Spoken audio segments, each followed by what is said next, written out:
The life we're living is a direct result of the thoughts we're thinking, and I know this sounds extremely woo-woo, so let me explain why I believe that this is how it works from a scientific perspective. I'm a corporate lawyer and I don't believe in woo-woo spirituality, but I do believe in things that work. And there are certain things that we don't fully understand that might sound spiritual at first, that are in fact very rational. And this is one of them. And it goes hand in hand with the idea of the law of attraction, of manifesting, of creating the world you live in. And it comes down to materializing your thoughts. And here is why your thoughts will eventually get materialized. You start with a thought, and then that thought becomes your spoken word.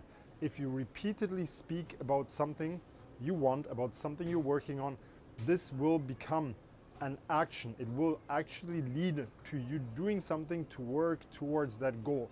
And by doing repeated actions through repeated activities, you will create a habit, and that habit will shape the person who you are. The person who you are in turn will become the person that lives in a certain reality. So by shaping your identity, you will live in a different reality than you currently live in.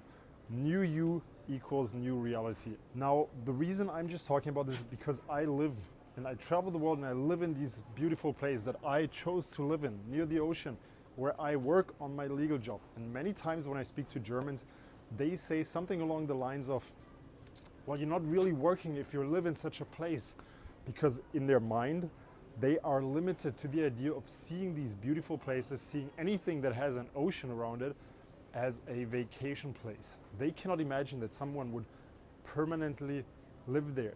What that really means is that they would like to live there, but they cannot imagine this being their reality. So they essentially have a limiting belief, a belief that tells them that this is what my day-to-day life has to look like. It must be something that is focused around work, where I'm not fully happy, where I don't feel fully fulfilled, and everything else is just for fun. It's for later down the line, and I can think about that when I'm older. What I did instead is I thought, when I approached my whole life from the perspective of lifestyle design or life by design, right? What would I like my day-to-day life to look like? And I believe this is the way to go. This is how we should all do it. Think about it.